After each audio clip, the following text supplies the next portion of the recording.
Hey guys!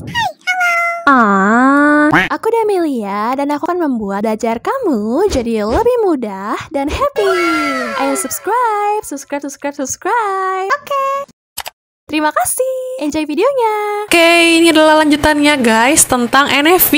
Nah, NFV adalah Network Function Virtualization, di mana fungsinya adalah kita akan merubah macam-macam perangkat seperti ini ya. Ada firewall, DNS, router, bus, menjadi sebuah teknologi yang sifatnya virtual. Oke, kita akan merubah ini semua jadi virtual.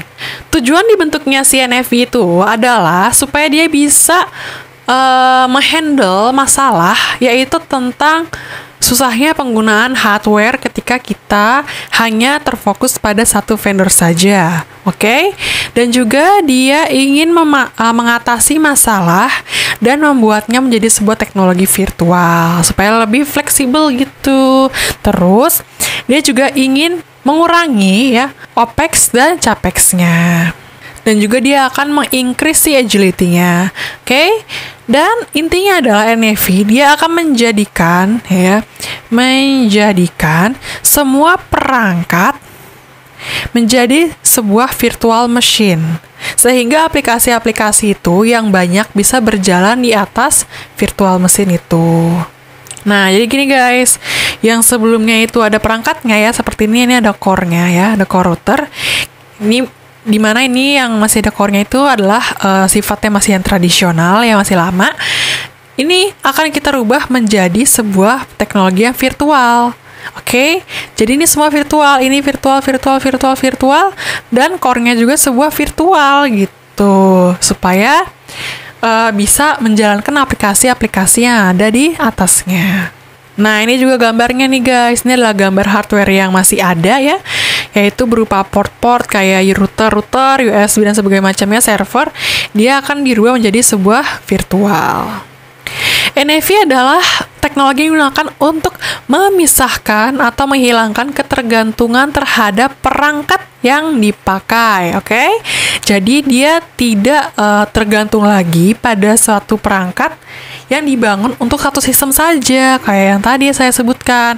Misalnya dari akses ke core itu hanya dimiliki oleh Huawei, semua ada. Itu dia akan memisahkan bahkan menghilangkan ketergantungan tersebut dengan menggunakan teknologi virtualisasi yang standar, sehingga dia lebih common terhadap industri gitu. Nah, ini adalah contoh-contoh penggunaan si NFV ya teman-teman. Jadi kalau misalnya dalam switching, dia akan membuat sebuah virtual dari si BNG, CG-NAT, router. Kalau misalnya di mobile network nodes, dia akan memvirtualkan HSS, MMI, SGN, dan sampai bawah sini. Banyak sekali yang akan divirtualkan. Kita dalam membuat sebuah NFV atau merubah perangkat-perangkat menjadi virtual, pasti perlu teknologi yang mendukung ya kan. Nah, teknologi yang mendukung itu apa? Yang pertama, di sisi cloud computing kita menggunakan hypervisor, oke? Supaya dia bisa menjalankan banyak OS di atasnya. Nah, kemudian kita juga menggunakan virtual switch. Dan masing-masing open API seperti OpenFlow, OpenStack, OpenNAS, dan macam-macam ini kita perlukan supaya kita bisa menjalankan sebuah NFV. Nah, arsitektur dari NFV itu apa sih? Jadi arsitekturnya itu, teman-teman, dia terbagi menjadi 3. Ada NFV, ada VNF domain, ada NFV management and orchestration. Ini yang NFV, ini ya VNF, dan ini ya NFV Management and Orchestration. Jadi masing-masing itu apa sih? Kalau yang sebelah sini ya, NFVI, itu dipakai untuk menjalankan fungsi-fungsi VNF atau fungsi-fungsi yang di atasnya. Jadi ini akan mensupport si VNF ini, di mana VNF ini merupakan perangkat-perangkat yang divirtualisasikan, seperti SGSN, GGSN, pokoknya ini perangkatnya ya guys, perangkat. Nah, kemudian perangkat-perangkat ini perlu disupport oleh si NFVI, di mana dalam menjalankan kedua hal ini, itu kita perlu ada yang manajemen atau yang mengharmonisasikan orchestration, yaitu si NFV Management dan Orchestration. Jadi ini adalah fungsi untuk membalancekan antara kedua hal ini. Jadi ini adalah penjelasan tentang NFV ya, di mana dia digunakan untuk mensupport teknologi VNF atau yang kita dinamakan dengan COTS, di mana COTS itu artinya adalah satu hardware itu bisa running ke banyak virtual machine. Jadi satu hardware kayak satu software gitu bisa running ke banyak mesin. Kemudian masing-masing di dalam NFVI ini juga ada compute domain, ada hypervisor domain, ada network domain seperti ini guys. Nah, NFV teman-teman yang sebelah sini itu ada yang dinamakan dengan NFV Mano. Jadi NFV Mano adalah sebuah NFV dalam memanajemen dan mengharmonisasikan sebuah network yang sifatnya itu skalanya besar. Oke, jadi skalanya besar, seperti ini dia bentuknya, besar sekali. Dan karena dia menghandle skala yang besar, maka dia minimal si Mano ini ya membutuhkan 3 server dalam membuat si VM atau virtual mesin-mesin yang ada di atasnya. Dan pastinya teman-teman, ketika kita menggunakan jaringan NFV ya, si NFV ini kan harus disupport oleh data repositories ya. Artinya dia harus bisa memaintenance si data, harus bisa menyimpan datanya, dan bagaimana ketika usernya itu butuh, datanya itu bisa diambil dan diolah. Nah, maka dari itu dia membutuhkan namanya data repositories atau penyimpan datanya lah gitu, dan dia terletakkan di sebelah sini. Bagaimanakah membuat sebuah perangkat supaya dia bentuknya seperti NFV, virtualisasi? Yang pertama adalah caranya kan kita buat dulu host atau hardware-nya yang digunakan sebagai host. Kemudian kita install OS dalam host itu, lalu install hypervisor dan mengkoneksikan virtual machine yang ada supaya kita bisa menjalankannya. Jadi itu adalah cara-caranya. Tentunya dalam mengimplementasinya tidak segampang ini ya teman-teman. Tinggal beng pasti dia perlu banyak step-step lain lah. Ini secara garis besarnya saja. Ini adalah cara-cara atau alternatif dalam membuat sebuah jaringan yang sifatnya NFV. Oke? Jadi cara-caranya itu ada 2 teman-teman.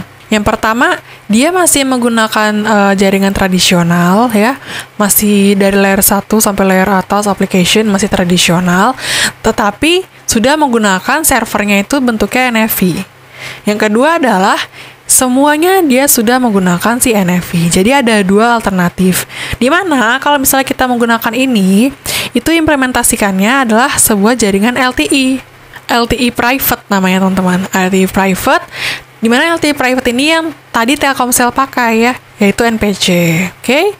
Jadi yang masih digunakan saat ini di Indonesia. Nah, kalau misalnya kita sudah semuanya nih pure SDN dan kita menggunakan NFV semuanya, maka ini akan terjadi ketika kita menggunakan 5G yang sifatnya standalone. Ada beberapa macam use case ya yang digunakan pada teknologi SDN NFV.